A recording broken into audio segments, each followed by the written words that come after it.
अगर आप निराश रहेंगे, उदास रहेंगे, हताश रहेंगे, तो फिर जीवन में आप ये समझ लीजिए कि कोई जंग लड़ने से पहले ही आपने हार ली है। लेकिन अगर आत्मविश्वास से भरे रहेंगे तो हारी हुई जंग को भी जीत सकते हैं। सभी यूट्यूब फैमिली को बहुत बहुत जय जय श्री सीताराम।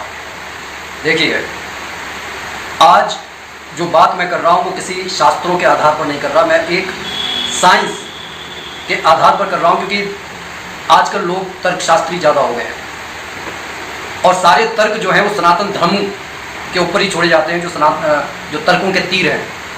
चाहे फिर किसी बाबा से बात करेंगे, भैया बताओ इस मंत्र से क्या फ़ायदा हो रहा है, प्रदीप मिश्रा जी से पूछ रहे हैं, नहीं इसका कोई आप प्रूफ दीजिए।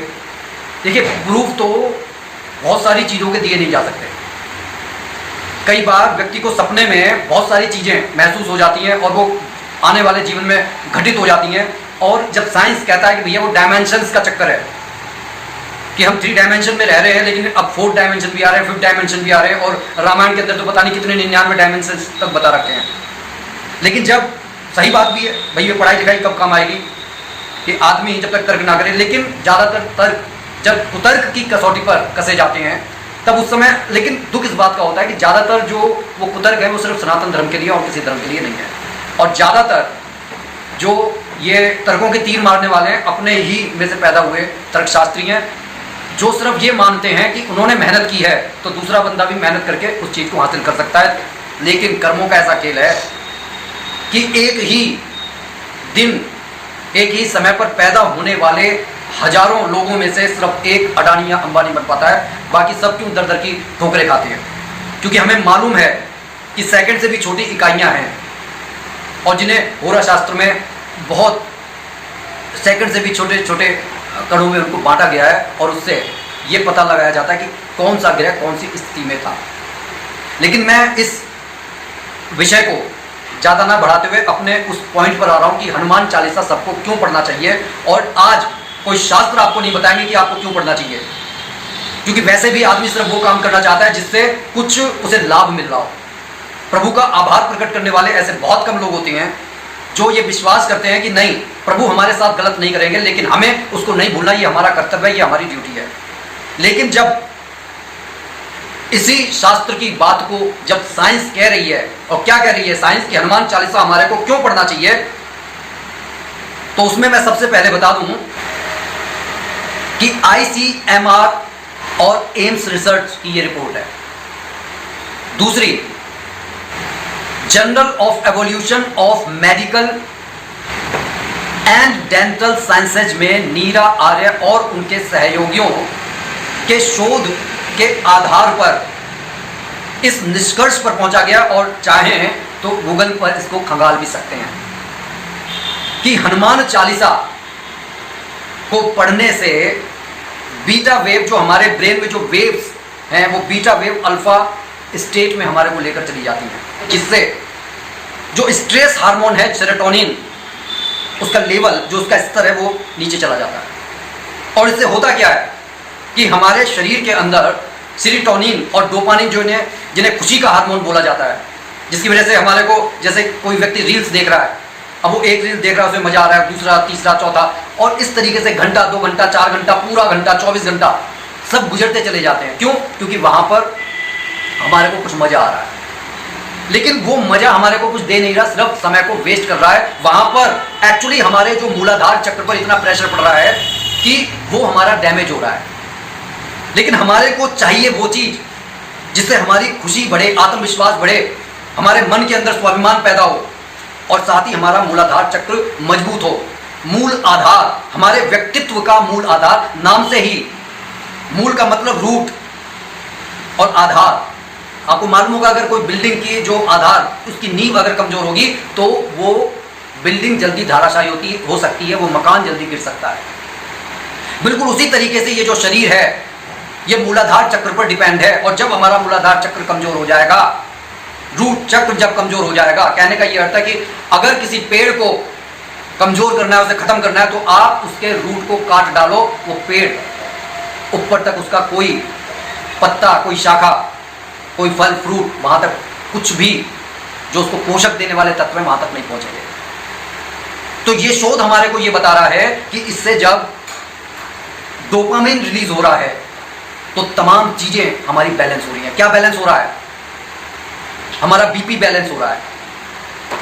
जैसे आपने कहा कि भाई ये किसी की बात को सुनकर जिस तरीके से बीपी हाई हो जाता है, एकदम से बूस्ट मारता है, लेकिन जैसे ही आप हनुमान चालीसा का पाठ करेंगे आपका बीपी नॉर्मल होगा, हार्ट अटैक के चांसेस कम हो जाएंगे, हार्ट रेट आपका जो है वो नॉर्मल हो जाएगा, आपका स्ट्रेस कम होने से ये सब चीजें हो रही हैं। नींद में सुधार होगा, एंजाइटी की जो प्रॉब्लम है वो ठीक होने लगेगी। और ये सब कैसे हो रहा है? सिर्फ एक डोपामीन का बैलेंस होने से सकारात्मक ऊर्जा आपके शरीर में बढ़ रही है।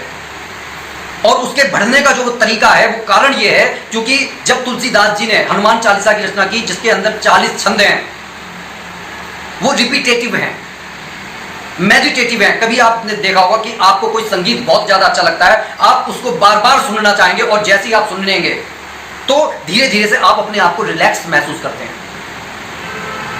लेकिन वो जो कहते हैं, कभी आपने कहानी सुनी हो कि अकबर के दरबार में एक कवि रहा करते थे तानसेन, जिन्हें संगीत सम्राट तानसेन से नवाजा गया था। अकबर ने एक बार तानसेन से यह कहा था कि तुम्हारे संगीत में जादू है, वो मुझे इस दुनिया से दूसरे लोक में लेकर चला जाता है, वहां पर मेरे को बड़ी शांति मिलती है। तो कहने का यह अर्थ है कि जब हम किसी बात को संगीत में कह रहे हैं, जब किसी बात को हम 2 बार कहते हैं, जैसे आप कोई कविता सुन रहे हैं, कोई गीत सुन रहे हैं, या उसको बोल रहे हैं, उसको रिपीट कर रहे हैं, तो जिस तरीके से बड़ी शांति मिलती है। लेकिन हनुमान चालीसा सिर्फ ना कविता है ना गीत है, ये वो एक चमत्कारी ग्रंथ है जिसे तुलसीदास जी ने अकबर के जेल खाने में उस समय लिखा था, जब एक निर्दोष को बेवजह सिर्फ चमत्कार दिखाने की वजह से जेल के अंदर डाला गया था। और तब तुलसीदास जी ने प्रभु श्री राम से यह कहा था कि तेरी दुनिया में ये आखिर हो क्या रहा है। और हनुमान जी को याद करके इस हनुमान चालीसा के अंदर बार बार प्रभु श्री राम और हनुमान जी की अफर्मेशन को इन्होंने इसके अंदर संजोया है। जैसे आज के मोटिवेशनल स्पीकर्स कहते हैं कि जो आपको प्राप्त करना है उसके बारे में आप इस तरीके से विचार कीजिए कि आपको मिल गया। उसी तरीके से हम महाबली हनुमान जी से प्रार्थना कर रहे हैं कि भैया आप तो बल बुद्धि के सागर हैं, आपका नाम सुनकर भूत पिशाच निकट नहीं आते, साधु संतों के आप रक्षक हैं। और जो ये 7 बार पढ़ लेता है, जो 100 बार पढ़ लेता है, उसको तो जो अभिष्ट उसकी इच्छा होती है वो पूरी हो जाती है। और अंत में वो ये भी कहते हैं, पवन तनय संकट हरण मंगल मूर्ति रूप, राम लखन सीता सहित हृदय बसौ सुरभूप। कई बार जब हमारे को अपनी अभिष्ट इच्छा की प्राप्ति करनी होती है, तब यहां तक हमारे साधु संत कहते हैं, जहां वो तुलसीदास सदा हरिचेहरा की जगह आपको हनुमान चालीसा में अपना नाम लगा देना चाहिए, और यह मानकर कि मैं हनुमान जी का सेवक हूं और प्रभु श्री राम उनके गुरु हैं, तो हमारे को अपने अभिष्ट फल की प्राप्ति बहुत जल्दी हो जाती है। तो इस तरीके से अगर देखा जाए, जो लोग अपनी शिकायत लेकर महाबली हनुमान जी के सामने जाते हैं, उनको यह समझना चाहिए कि यह चमत्कारी ग्रंथ है। और कई बार हमारी इच्छा को फलीभूत होने में थोड़ा टाइम लग जाता है, क्योंकि हमारे प्रारब्ध के कर्म कट रहे होते हैं, और हम प्रभु की शरण में गए ही इसलिए होते हैं कि हमारे दुख की उस अग्नि को धीमा कर दिया जाए, उस आंच को धीमा कर दिया जाए, ताकि हम इस जन्म में रहते हुए ही अपने पूर्व जन्म के कर्मों का फल भी भुगत लें। लेकिन भुगतने के लिए जीवित रहना भी जरूरी है, सर्वाइव करना भी जरूरी है, सम्मान भी जरूरी है, स्वाभिमान भी जरूरी है।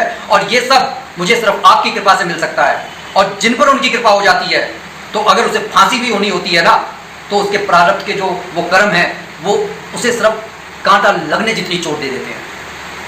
तो आज के बाद अगर आपके मन में ये संशय आता है कि हनुमान चालीसा पढ़ने से आखिर होता ही क्या है, तो आप ये समझ लीजिए, हनुमान चालीसा पढ़ने से वो होता है जो गीत सुनकर सिर्फ आप रिलैक्स होते हैं, लेकिन हनुमान चालीसा पढ़ के आपको वो संतुष्टि, वो सेटिस्फाई, वो रिलैक्स प्राप्त होता है जो स्वर्ग के आनंद से बढ़कर है। और जब आप पूरी तरीके से उस शांत स्टेज पर पहुंच जाते हैं ना, उसके बाद में हर काम में मन लगता है। क्यों? क्योंकि आपने ये सोच लिया आपके अंदर वो सहन शक्ति आ गई कि जो कुछ मेरे साथ हो रहा है कहीं ना कहीं उसका कारण मैं हूं। भगवान इसमें कारण वो नहीं है कि वो मेरे को दुख दे रहा है। भगवान तो सिर्फ ये प्रयास कर रहा है कि किसी भी तरीके से मेरी ये संतान अपने इस दुख को काटकर सरवाइव कर ले। भगवान ने ये दुनिया सुख रहने के लिए बनाई है, सुखी रहने के लिए बनाई है। लेकिन ये हमारे पर निर्भर करता है कि हम आग के अंदर अपने हाथ को देखकर फिर ये कहते रहे कि भगवान ने मेरा हाथ आग के अंदर डाल दिया है, मेरी बहुत जलन हो रही है। भगवान ने तो आंच इसलिए बनाई है कि भैया अपना खाना पकाओ, सर्दी हो तो अपने आप को गर्म रखो।